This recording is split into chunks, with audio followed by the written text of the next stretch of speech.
Hey friendo, Steve here. Welcome back to Wrestle Juice. Happy holidays, happy Christmas, Merry Christmas, whatever you guys celebrate. Happy that. I got a couple hours before the storm hits here. Not the actual storm, the metaphorical storm. We're going to my mom's in a couple hours, and then tomorrow morning we're gonna have all the kids over to do the presents and stuff. So I got a couple spare hours. I was looking at the Wrestle Juice subreddit.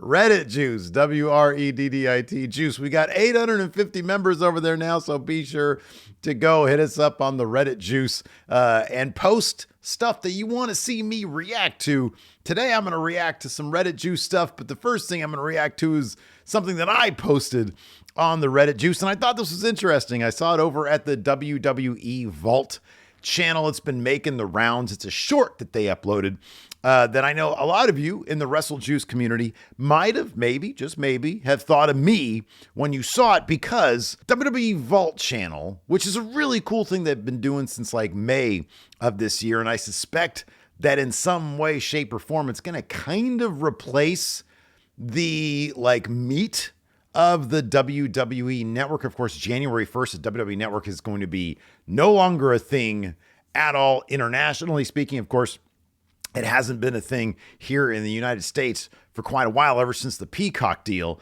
Well, internationally, that's going away, and Netflix is basically taking all that stuff. However, I suspect, given the vague nature of the press release regarding the Netflix WWE Network takeover thing, I feel like a lot of the deeper cuts are not going to make their way over to Netflix. Let's be honest, it probably takes a large effort to migrate everything from one streaming platform to a whole other streaming platform. And it seems like, given how ambitious this WWE Vault YouTube channel has been in uploading stuff, it seems like that's going to maybe be the place internationally, including, of course, the United States, where you're going to find a bunch of stuff. For example, they have the entire CM Punk documentary uploaded there, which is kind of crazy when you think about it. Obviously, physical media is, I don't know, either on the steep decline or on the rise, depending on who you talk to, given that how streaming services are working these days. They'll have something up and they'll pull it, sort of making more of a demand for physical media, perhaps. But in any event, like the full CM Punk documentaries are, they have access to everything. So they have like a whole video on Steve Austin in ECW. And it's not stuff that's like video essay stuff that you'd find on other YouTube channels like Cultaholic and stuff. But it's just, they just throw the footage out there. They just have a bunch of, there's one that was like 10 wrestlers you didn't know were in ECW because they had a whole ECW week thing. And there was no commentary there. It was just all of a sudden you have one match RVD, or bits of a match between RVD and, Big Vito back when he was Skull Von Crush. And then there was like a match right after that with Crowbar. And I had to look, I was like, who is this? Oh, Devin Storm. It's Crowbar. That's right. But there's no commentary. There's no context there. It's just, they just throw this stuff on the Vault, and it's really interesting little bits of history. Here's another little interesting bit of history. A long lost, never used ECW title made for CM Punk in 2007.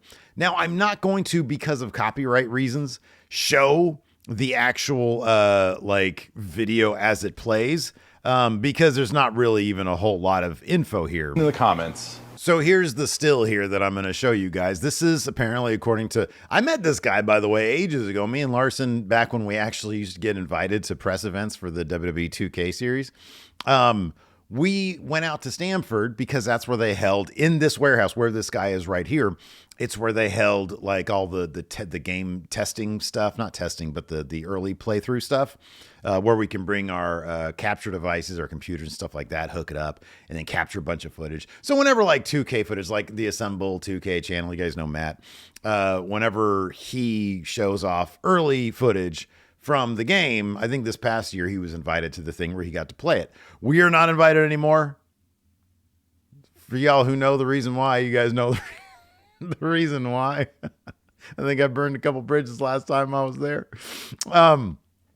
Or I don't know, maybe it's because we're not like specific content creators with 2K stuff. I don't know.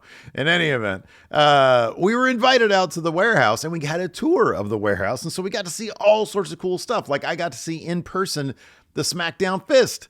It was really neat. I got the coolest thing, honestly, the coolest thing while we were there was they had Pat Patterson's booking notebooks. They were like little booking. There was like a bag, like a little plastic bag, just filled with these little like passport size journals. And it was all Pat Patterson writing down who was going to win, who was going to lose. It was the coolest thing ever. So this warehouse is flipping awesome. It's really, really cool. This fellow was really nice too. And yeah, like straight from the literal physical vault of WWE comes this 2007 title that was going to go to CM Punk. Now, it's got the ECW logo on it, and it's got a little bit of barbed wire on it right here, so you can see my pointer, I think. Let's see. Yeah, you can see it. Okay, cool. But it's to me, this is very reminiscent of the Ring of Honor title. And it makes me wonder if, especially given that it wasn't that long afterwards, it was like, I don't know, 2007 or I'm sorry, 2010, 2011, when NXT kind of became, from like Florida Championship Wrestling, kind of became the Ring of Honor. Like they started bringing over a bunch of Ring of Honor people. Of course, back then in this era, CM Punk was a big Ring of Honor guy. Bryan Danielson, Daniel Bryan, they had already brought him, I think, as early as 2001 pre-Ring of Honor, but they were always trying to bring him back in. I know they were asking if Nigel McGuinness could come in after his Ring of Honor stint, and he told them about his concussions, and they're like, no. And Daniel Bryan apparently lied about his concussions, and they're like, yeah, come on in. And so it makes me wonder if even as early as 2007, WWE had an eye on Ring of Honor and we're like, we're gonna out Ring of Honor with ECW. And then eventually ECW was replaced by NXT, the game show, which was replaced by NXT, the proper promotion. And it is what it is now. But because this title looks so Ring of Honor. If you look, I'll actually edit this and put a little still in here of the Ring of Honor title. This looks like the Ring of Honor title.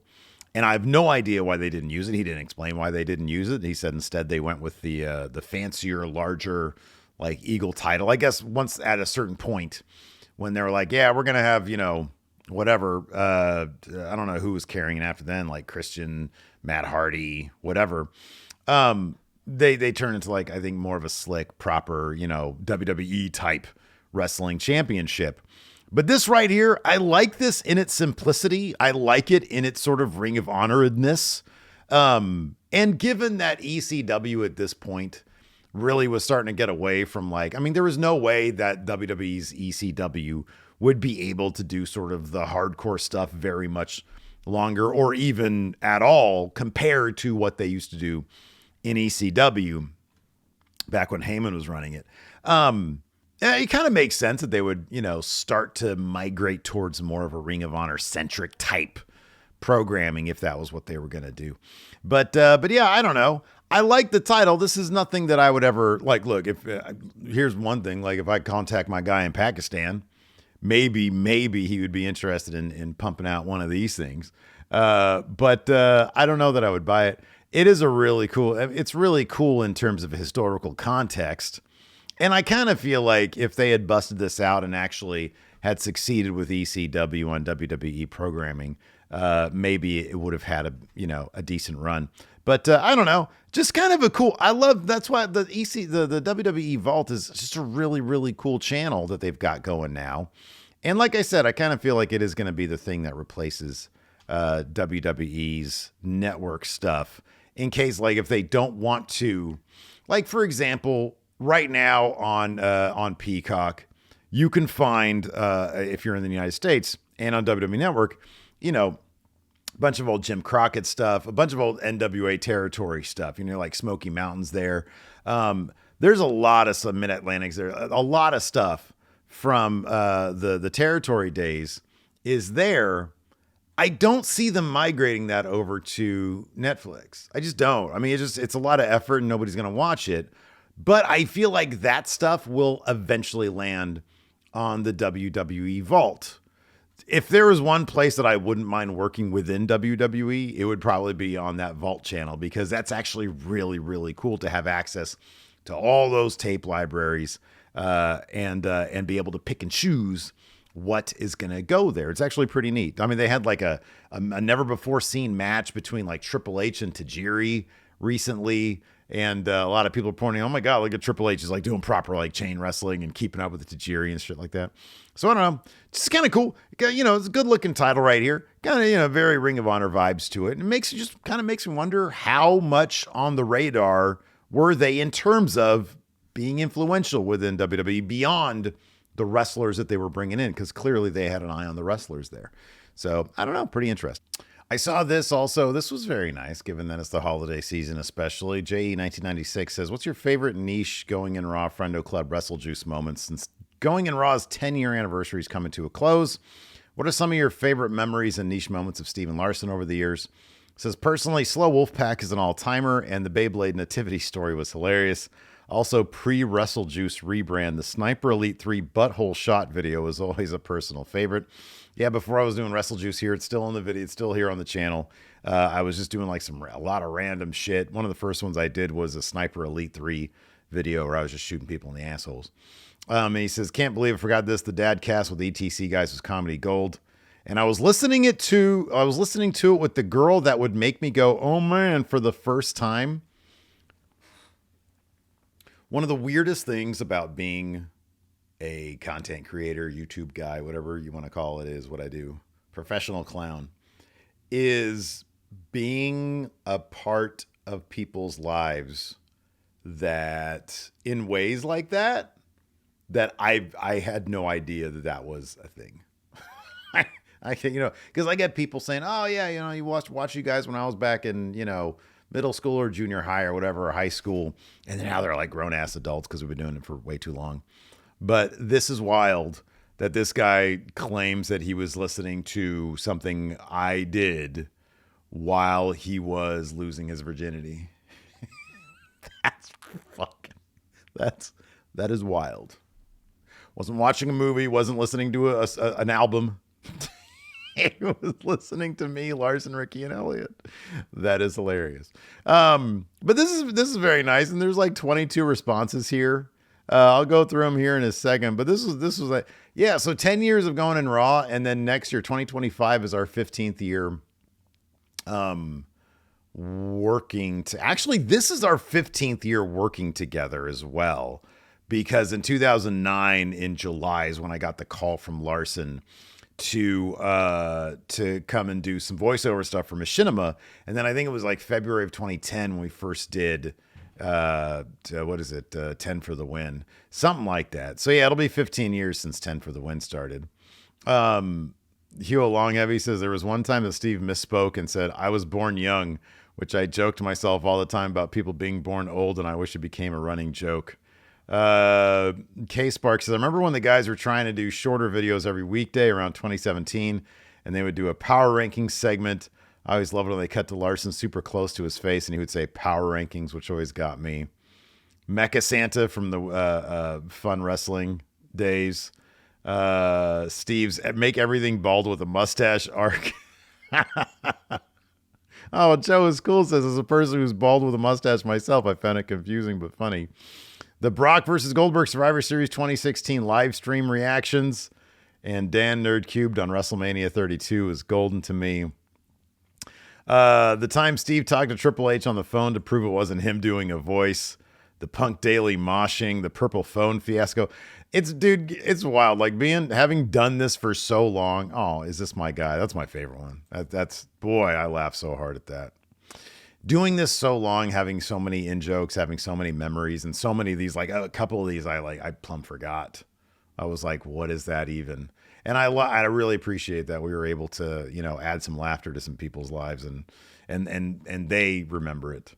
What is this here? I bought myself a Replica championship belt for Christmas. Yep, sounds like me. What is this? Own Experience 6652 AEW titles. Title holders chasing other titles is a problem. Title shots being inconsistently earned is another. Brian needs to win the own to face swerve, but Jack can simply. So, man, this is a lot. This is a lot to get through here. A common complaint about AEW is that there are too many championships and its mid-card titles appear redundant. However, that's largely because the company hasn't given each division the focus. Yeah, I kind of agree with that. I mean, I kind of agree. I looked at this earlier. I kind of agree with this. Like, to me, it's not even a matter of, I think so much of the issues with AEW in general has been, and again, this goes, look, I said this 5 years ago when Dynamite started. I think I remember saying specifically, the first 6 months is going to be interesting, but 3 years from now, it's going to be even more interesting because weekly wrestling television is something that very, very, very few people actually have done. For like, what, 40 years or whatever it was only Vince McMahon. And like, you know, Paul Heyman would, but Paul Heyman, like, that wasn't really like, they would have a show on weekly, but so much of ECW stuff wasn't really booked weekly. Like, watch any random episode of ECW and it's like just random ass matches. And then he would book long-term stories along the way. That's different. That's not the same thing. WCW Nitro had like what? A ton of people over the like 7 years of existence booking the weekly television. But like nobody did it for that long of a period of time. Very few people within you know, a larger context have done it and done it successfully. Even Vince McMahon had like long, decades long stretches where it was just kind of crap. And then like a couple of years where it was really good.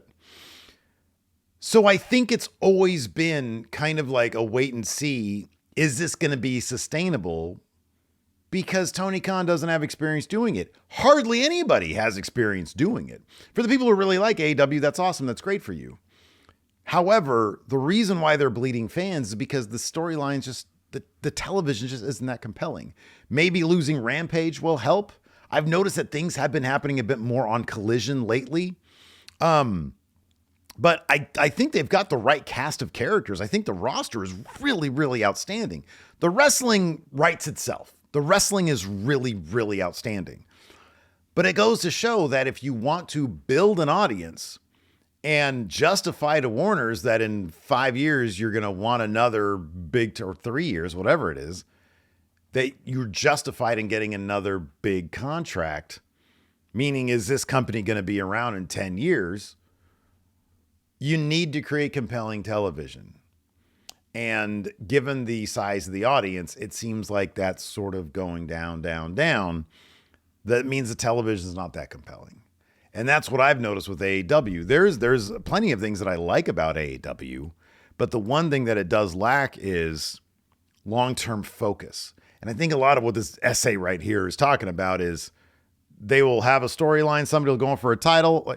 Like Darby Allin was trying to get the TNT title off Jack Perry while he was number one contender for the world title. And the world title was being defended. And changing hands. So I think that it's just a matter of focusing long-term, because otherwise they're just going to keep on bleeding viewers. I don't think there's a floor. I don't think there's a floor for that. That one cool nerd says, sad last days for wrestling news now because YouTube is launching a massive clickbait crackdown. Videos will be deleted that don't deliver what was promised. Misleading thumbnails, false promises in the titles, news, current event focuses. Here's the deal though. With wrestling news now, they just make up news. I don't see anything in here about, the news is being made up. Look at Kevin Owens right here on his phone. What is this? Cody going after Kevin Owens. What has happened? That dude definitely looks like Kevin Owens. And then look, they turned. It kind of doesn't now. He's like, oh, God, Cody Rhodes. K-Vapes, May-Vapes. I saw this in another group at first. I hated it, but I think about it. Of course, it would have to play out perfectly. But what if they could pull it off? This could be something special. The three of them could unite over their common hatred for the bloodline. The NWO, though, I don't know. Okay, here's the one. This is one way I think the NWO could work. And I don't know why I got this stuck in my head. Somebody mentioned it. But when I saw Javon Evans getting too sweeted by X-Pac, I know X-Pac wasn't in the Wolfpack NWO, but for some reason, that theme song fits some of the characters in NXT, and I'd love to see the Wolfpack NWO not reunite, but become a thing in NXT and then get called up to main roster. But I think with established guys, I don't know. I don't know if I see it. The NWO is a very specific thing. Landmaster says, your move, Steve, here. Apparently they sell knockoff titles on TV. This is a toy. This is not a knockoff title. This is a toy.